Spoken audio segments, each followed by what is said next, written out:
Mantener la humanidad a menos de 500 millones en equilibrio perpetuo con la naturaleza. ¿Os suena esta frase? Vamos con ello.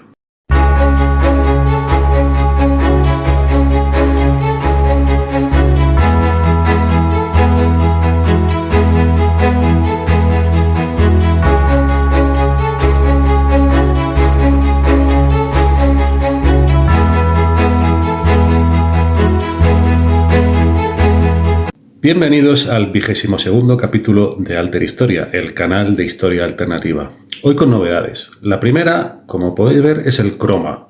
Bueno, en el momento que estoy grabando esto, ni siquiera sé muy bien cómo lo voy a editar, qué fondo voy a poner, así que ya veremos a ver qué sale, cómo resulta este experimento.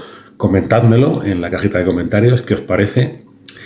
Y la segunda novedad es la membresía. Creo que los que estéis suscritos, creo que solamente los que estéis suscritos, la suscripción, por supuesto, sigue siendo gratuita como siempre. Podréis ver que os aparecerá una pestañita donde pone unirse, creo que pone unirse. Bueno, pues esto es la membresía. Los que estéis familiarizados con YouTube ya sabéis cómo va. Bueno, es una manera de apoyar a los canales. Yo lo he llamado a esta membresía Alter Mecenas, ¿bien? Y bueno, pues el que quiera apoyar de una manera especial al canal, pues sería poner una cantidad de 1,99 euros al mes.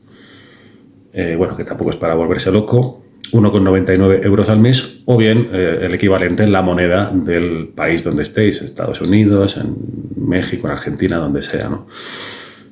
Y bueno, pues quien quiera apoyar al canal, pues puede hacerse miembro del canal, puede hacerse Alter Mecenas. Y en un futuro tengo pensado ofrecer a los miembros vídeos exclusivos, ¿no? para los miembros. Pero bueno, ya os iré avisando de todo esto. Y nada más, bueno, vamos con el tema. En una fecha de junio de 1979, el señor Joe H. Fenley, director de la Elberton Granite Finishing Company, que es una empresa constructora usando granito, localizada en el condado de Elbert, en Georgia, en Estados Unidos. Este condado de Elbert está asentado sobre un lecho de granito. Lo llaman el cinturón de granito azul Lexington Oglesby. Bueno, y de hecho la capital del condado de Elbert, llamada Elberton, pues tiene el sobrenombre de la capital de granito del mundo, para que nos hagamos una idea de la cantidad de granito que hay por allí, ¿verdad? Bueno, pues en esa fecha de junio de 1979, este Joe H. Fenley recibió la visita de un elegante forastero que él, bueno, describió que posiblemente pudiera tener más o menos entre 70 y 80 años, ¿no? Así lo describió luego. Este forastero se identificó como Robert C. Christian y dijo representar a un pequeño grupo de leales americanos creyentes en Dios. Bien, ¿qué quería proponerle este Robert C. Christian al director de la Elberton Granite Company? Bueno, pues quería proponerle un trabajo. Quería erigir en el condado de Elbert un monumento muy especial. Un monumento con unas especificaciones muy concretas, unas medidas muy concretas y además con ciertas coordenadas astronómicas que debería de cumplir, ¿no? Estas especificaciones, estas medidas, además, se las dio en sistema métrico decimal, cosa que no era nada habitual en el Estados Unidos de la época. Quizá ahora un poco más, pero entonces no era habitual que ellos se movieran con metros, con centímetros, por ejemplo, sino más bien con yardas, con pulgadas o con pies, ¿no? Que es, digamos, las medidas que allí se suelen usar más. Esto ya era muy particular, lo de las coordenadas astronómicas, por supuesto, también, ¿no? Digamos que para este Robert C. Christian, este monumento debía de servir como una especie de manual en piedra para supervivientes de algún desastre que pudiera ocurrir en el planeta, ¿no? Este monumento debería poder resistir pues, terremotos, guerras nucleares, etcétera, o así más o menos lo tenía este Robert C. Christian pensado. Claro, el señor Fenley, al escuchar todo esto, dijo, madre mía, ya me ha venido el loco del mes, ¿no? Y entonces se lo quiso quitar de encima.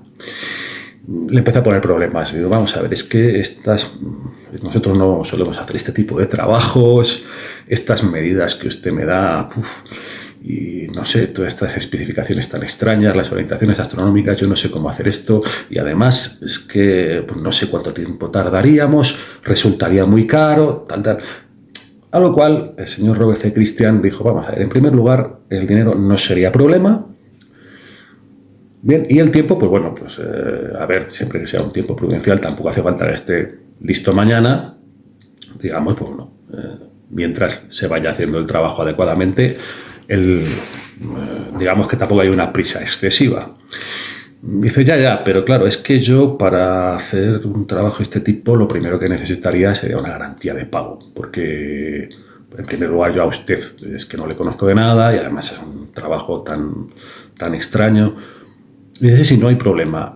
Usted póngame en contacto con algún banquero de la zona, alguna persona confiable, con el cual yo trataré este tema del pago y ya verá cómo no hay ningún problema. A lo cual el señor Fenley dijo, bueno, pues esto es una manera de quitármelo de encima. Así que le envió a ver al presidente del Granite City Bank. Como veis, en el condado de Elbert todo tiene nombre de granito, ¿verdad? Bueno, pues el presidente de este Granite City Bank se llamaba Wyatt C. Martin, ¿no? Fue a ver a este señor y Robert C. Christian le dijo a Wyatt C. Martin que, bueno, él estaba dispuesto a adelantar la cantidad de $400,000 para asegurar que el trabajo se hiciera y no hubiera problemas económicos para desarrollarlo. A lo cual el banquero dijo, hombre, pues si empezamos por ahí, ¿verdad? Parece que este trabajo puede ser serio y que se puede llevar a cabo, no habría mucho problema. Claro, el señor Robert C. Christian le reconoció al banquero que ese no era su nombre real, que era un seudónimo. Claro, el banquero dijo, bueno, vamos a ver, yo para hacer este tipo de negocio necesito una identidad real, necesito una identidad comprobable. Y dice, sí, no hay problema, yo le facilito mi verdadera identidad siempre que usted se comprometa a no divulgar mis datos absolutamente a nadie. Bien, y además que cuando se finalicen los trabajos y se finalice el negocio, usted tiene también que comprometerse a destruir todos los documentos que usted y yo firmemos y los registros de todo esto.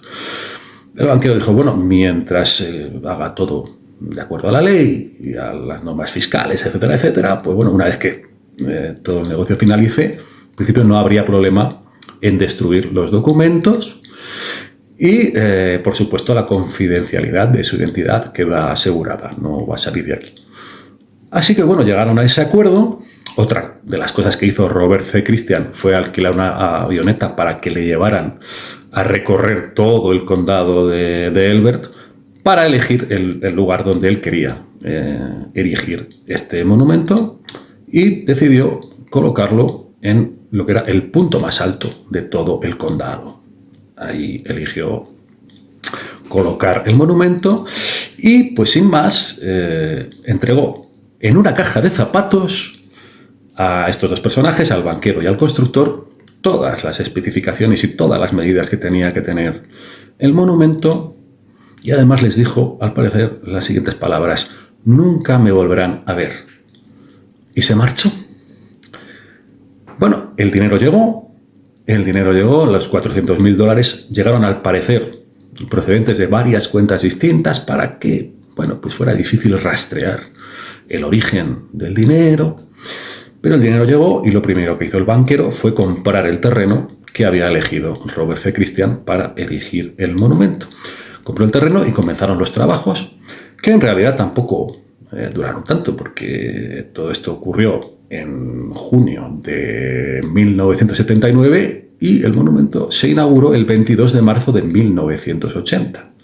O sea, que habían pasado apenas 9 meses. Se inauguró el 22 de marzo, coincidiendo con el equinoccio de primavera. Este monumento, que a partir de entonces se vino a llamar las Piedras Guía de Georgia, bueno, pues es un monumento de 119 toneladas. Era un monumento, ahora explicaremos por qué digo era, de 119 toneladas, compuesto por 5 columnas de granito de 6 metros de altura, ¿verdad? Coronadas por una piedra angular, lo que vendría a ser, bueno, una piedra que servía como techo, ¿verdad? Bueno, la composición del monumento siempre recordó desde el principio a lo que es el monumento megalítico de Stonehenge en Inglaterra, ¿verdad? Y este tipo de construcciones megalíticas, esto de Stonehenge es lo que llaman cromlechs, este tipo de construcción, luego están los dólmenes, ¿verdad? Pero digamos que recordaba todo esto del megalitismo, de las construcciones megalíticas prehistóricas, ¿verdad?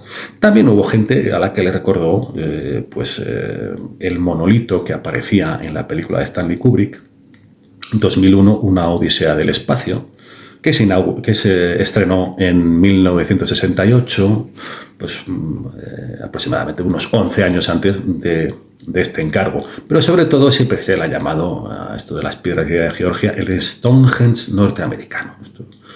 Esto ha sido así. Bien, el señor Fenley tuvo que contratar los servicios de un astrónomo de la Universidad de Georgia, ¿verdad?, por todo eso de las orientaciones astronómicas, claro. Digamos que este monumento tenía en la columna central, había un orificio que, usando además lo que era la piedra angular, la piedra que servía de techo, pues bueno, podía saberse a mediodía, el día del año en el que nos encontrábamos, ¿no? Era un calendario solar, digamos, labrado ahí en el granito, ¿verdad? También había otro agujero por el cual se veía la estrella polar. Bueno, este tipo de conjunciones astronómicas, que digamos hay muchas teorías que también, digamos, los monumentos megalíticos, las construcciones megalíticas, digamos, habían usado estas orientaciones astronómicas, aunque no todo el mundo está de acuerdo. Hay mucha discusión siempre sobre este tema, ¿no? Pero parece que la idea era eso, parecerse a las construcciones megalíticas. También en esto, en las orientaciones astronómicas. Además de estas columnas de granito, había, al parecer, una cápsula del tiempo bajo la estructura. ¿Qué es esto de la cápsula del tiempo? Bueno, es muy habitual que en diversos tipos de monumentos, de estatuas incluso y tal y cual, pues se coloque una caja de metal o de algún material resistente, ¿no? En la cual se introducen pues, objetos de distinto tipo, escritos, varias cosas, con la idea de que quizá en un futuro un arqueólogo o quien sea, pues al desenterrar eso pueda entender más o menos cómo era la época en la que ese monumento fue erigido o qué intención había al erigir ese monumento. Esto de la cápsula del tiempo es más habitual de lo que parece en muchos de los monumentos y estatuas que podemos ver en nuestras ciudades.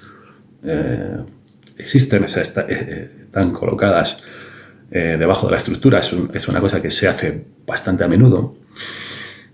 Y además de la cápsula del tiempo, pues además a unos metros del monumento había una losa de piedra, la estáis viendo, con notas aclaratorias. Estas notas aclaratorias, entre otras cosas sobre las orientaciones astronómicas, ¿verdad?, bueno, pues se le llamó la piedra guía. O sea, si el monumento en sí se le llama las piedras guía de Georgia, pues esto sería la piedra guía de todo el monumento, con estas aclaraciones, ¿verdad? Bueno, por cierto, Jorge, la taza está aquí. Bien, seguimos. En la piedra angular, la piedra que servía de techo, había en cada uno de los lados, en cada uno de los 4 lados, un texto escrito en 4 idiomas antiguos. En uno de los lados estaba escrito en escritura cuneiforme babilónica. En otro de los lados en griego clásico. En el tercer lado en sánscrito. Y en el último en jeroglífico egipcio. Esta inscripción, en estas 4 lenguas, decía: dejad que estas sean piedras guía hacia una edad de la razón. Este era el mensaje, ¿no? Y luego había en las columnas verticales, en 4 de las 5 columnas verticales, en todas menos en la columna central, había 8 textos, uno por cada cara de las columnas verticales. Estos 8 textos estaban escritos en un idioma moderno cada uno. Estos idiomas modernos eran el inglés, el español, el suajili, el hindi, el hebreo, el árabe, el ruso y el chino clásico o literario, lo que se viene a llamar chino clásico o literario, ¿no? Bueno, no es exactamente un idioma moderno este, que quizá sería una excepción dentro de estos idiomas, pero sí que es verdad que se ha seguido usando en China, ¿no? Esto que se llama chino clásico o literario, que bueno, estaría más emparentado con el chino antiguo, pero aún así nunca ha dejado de usarse del todo, ¿no? Bien, ¿qué decían estos textos? Pues eran 10 frases. 10 frases. La primera de ellas es la que os he leído en la entradilla: mantener la humanidad a menos de 500 millones en equilibrio perpetuo con la naturaleza. Y la segunda, que está relacionada con la primera, es guiar sabiamente a la reproducción, mejorando la condición y diversidad de la humanidad. Claro, todo esto de controlar la población, mantenerla por debajo de 500 millones, ¿cómo se hace eso? Me pregunto yo, ¿cómo se hace eso? Y lo de guiar la reproducción, esta cuestión de la eugenesia, bueno, esto nos lleva inevitablemente a lo que siempre se ha llamado malthusianismo. ¿Qué es el malthusianismo? Pues Thomas Malthus fue un clérigo anglicano que en 1798 publicó lo que llamó el ensayo sobre el principio de la población. En este ensayo él defendía que los recursos del planeta pues crecían más lentamente que la población humana, y esto podía llegar a ser un problema, podía originar un colapso. Por tanto, había que controlar de alguna manera a la población humana. Pero fijaos qué tipo de cosas escribió Thomas Malthus en este ensayo. Por ejemplo, en vez de recomendarles limpieza a los pobres, hemos de aconsejarles lo contrario. Haremos más estrechas las calles, meteremos más gente en las casas y trataremos de provocar la reaparición de alguna epidemia. Vaya, pues parece ser que a este Thomas Malthus le preocupaba esto del crecimiento de la población, pero sobre todo el crecimiento del número de pobres. Pero claro, en vez de intentar que hubiese menos pobres porque todo el mundo tuviera, digamos, unas vidas dignas o suficientes recursos para vivir, a lo mejor él lo que veía que era más fácil era eliminar pobres, quizá provocando algún tipo de genocidio, con alguna epidemia o como fuese, este tipo de... Bueno, este era Thomas Malthus, y el malthusianismo, que es algo que desde finales del siglo XVIII, pues es una teoría que se ha repetido bastante, que ha tenido bastantes seguidores, unos más radicales y otros menos, ¿verdad? No todo el mundo abogaba, no todo el mundo hablaba tan claramente como este Thomas Malthus, ¿no? Pero sí que, bueno, había que controlar a la población de alguna manera. Ya os digo que a veces se hablaba con palabras crudas y duras, como este Malthus, y otras veces con palabras más bonitas, como por ejemplo en estas piedras de Georgia, que yo sí que desde luego las relaciono con todo esto del control de la población, del malthusianismo, de la eugenesia, que vendría a ser el control de la reproducción, usando, pues bueno, pues esterilizaciones de la gente. Pero vaya usted a saber, ¿no?, cómo se consigue esto de mantener la población por debajo de 500 millones. ¿Con qué armas quien ordenó erigir este monumento pensaba que podría mantenerse la población por debajo de 500 millones? Bueno, no lo sabemos. La cuestión es que, como os digo, no todo el mundo que ha defendido el malthusianismo ha hablado con palabras tan gruesas como el mismo Thomas Malthus, sino también con palabras más bonitas e incluso razonables, ¿no? De hecho, sobre la razón se habla en otra de las frases, de las piedras guía. En la cuarta decía: gobernar la pasión, la fe, la tradición y todas las cosas con la razón templada.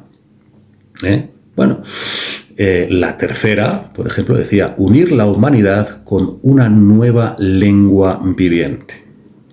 Claro, todo esto nos va sonando también, porque esto de, por ejemplo, de la nueva lengua, unir la humanidad con una nueva lengua viviente, una lengua común para toda la humanidad, gobernar la fe y la tradición con la razón, o sea, subordinar la fe y la tradición a la razón. Bien, desde un principio, desde que se inauguraron estas piedras guía de Georgia, hubo grupos que identificaron todo esto, bueno, pues como, digamos, una especie de resumen de la ideología de lo que se ha venido a llamar el gobierno mundial, el nuevo orden mundial, del que, por cierto, ya hablé un poquito en un vídeo que os dejo aquí, que era el de Putin y Nostradamus, ¿no? Bien, claro, esto sí, pues del control de la población, del racionalismo, digamos, a veces despiadado, bueno, pues no es, aunque expresado con palabras bonitas, esto siempre desde el principio, desde que se inauguraron las piedras guía, pues se ha identificado, bueno, pues como una especie de ingeniería social o un episodio de ingeniería social para, digamos, convencer a la gente de la necesidad de cierto tipo de políticas, o bueno, pues también incluso como un ritual de los cuales las élites, pues según muchas opiniones, las élites, la gente que estaría detrás de este gobierno mundial, del nuevo orden mundial, pues nunca serían ajenas a esto de los rituales, ¿no? Y esto de las piedras guía, pues en sí mismo parece, sí, efectivamente, un ritual. Aunque también parece, este efectismo del monumento en sí mismo también parece, bueno, un episodio de ingeniería social, en el sentido de que, bueno, pues es algo muy impresionante, ¿no? Fijaos, aquí nos han dejado un decálogo de cómo tenemos que salvar la humanidad y reorganizar nuestra vida para estar en comunión con la naturaleza y tal y cual. Esto es lo que muchos grupos desde el principio identificaron como que había detrás de esto de las piedras guía, ¿no? Como os digo, había muchas palabras bonitas en todo este. No os voy a leer todo el decálogo, ¿verdad? Pero, bueno, me voy a detener, por ejemplo, en el punto 9, el noveno era valorar la verdad, la belleza, el amor, buscando la armonía con el infinito. Bueno, en primer lugar, decir, pues esto, la verdad, la belleza, el amor, las palabras bonitas. Lo de armonía, por cierto, estoy leyendo literalmente lo que aparecía en la columna escrita en español. Armonía lo ponen con H. Aquí tenemos una errata, por cierto, ¿no? Bueno, también en el punto 10, no ser un cancro en la tierra, dejarle espacio a la naturaleza. Y lo vuelve a repetir, dejarle espacio a la naturaleza. Esto de cancro, pues es una palabra arcaica del español que apenas se usa desde hace bastante tiempo, ¿verdad? Pero digamos que al parecer, y no solo ocurriría en español, este tipo de ratas y de palabras arcaicas, quiere decirse que muy probablemente este decálogo fue escrito originalmente en inglés y después fue traducido del inglés directamente a cada uno de los idiomas y, bueno, pues metieron la pata algunas veces, ¿no? Porque ya os digo, esto de armonía con H, el cancro, que, bueno, que viene a significar cáncer, ¿verdad? Pero al parecer ocurre también en el resto de los idiomas, es decir, que bueno, tampoco estuvieron muy finos, ¿no? Es decir, al escribir el decálogo en las piedras, bien. El séptimo, por ejemplo, a mí me hace bastante gracia, ¿no? Dice, evitar las leyes mezquinas y los funcionarios inútiles. Bueno, hay cosas que, bueno, habrá gente que le diga, joder, esto es razonable, esto tiene sentido. Es un poco la intención, pero claro, ¿qué se esconde detrás? Bueno, hay muchos grupos que os digo que detrás veían el maltusianismo, el control de la población a toda costa, quizá el genocidio para conseguir mantener a la humanidad por debajo de 500 millones. Ya me contaréis cómo se consigue eso, ¿verdad? Si no es efectivamente planificando algún tipo de genocidio. Entonces, muchos grupos, pues desde el principio empezaron a ver esto como un ritual de la élite, un ritual casi satánico que predecía cosas no demasiado positivas para la humanidad, ¿no? Y aunque Por un lado, las piedras guía de Georgia, pues se convirtieron en un atractivo turístico para el condado de Elbert. Hubo mucha gente que iba a visitarlas y tal, pero también se convirtieron en objeto de muchos ataques y de mucho vandalismo, ¿verdad? Precisamente por esto. Tal fue así, pues bueno, después de varias décadas, en la cual la polémica en torno a las piedras guía no hizo sino crecer, el pasado 6 de julio de 2022, hace poco más de un año, pues ocurrió una explosión. Alguien puso unos explosivos allí en las piedras guía y digamos que el monumento quedó bastante para el arrastre. Tanto es así que el condado de Elbert pues decidió al poco tiempo demoler el monumento, más que nada porque había quedado en un estado que ya era peligroso que pudiera alguna de estas columnas de granito venirse encima de cualquier curioso que se acercase por allí. Por tanto, decidieron demoler el monumento y este fue el final de las llamadas piedras guía de Georgia. Lo que no sé es qué fue de la cápsula del tiempo. De eso, bueno, he estado buscando y hay versiones contradictorias. Hay quien dice que sí, que el condado de Elbert desenterraron la cápsula del tiempo. Hay gente que dice que no está muy claro si sigue allí o fue desenterrada y por supuesto no sabemos qué era lo que había dentro de esa cápsula, de esa supuesta caja que estuviera enterrada debajo del monumento, ¿verdad? Este fue el final, como os digo, de las piedras guía de Georgia, hace poco más de un año, en julio del pasado año 2022. Pero claro, ¿quién estaba detrás? Pero claro, esto del nuevo orden mundial, del gobierno mundial, es algo, bueno, poco concreto. Es decir, es algo que ha habido gente que ha ido un poquito más al detalle. Hay muchas teorías sobre quién podía estar detrás. Hay varias teorías distintas, ¿verdad? Y bueno, pues he estado investigando quién podía estar detrás, pero esto va a ser para el próximo episodio. Voy a hacer una segunda parte sobre esto de las piedras guía de Georgia, pues también porque hay mucha gente que me dice que es que los vídeos son muy largos. Bueno, pues aquí vamos a ver qué tal funciona si hacemos un vídeo, en vez de tan largo, un vídeo dividido en dos.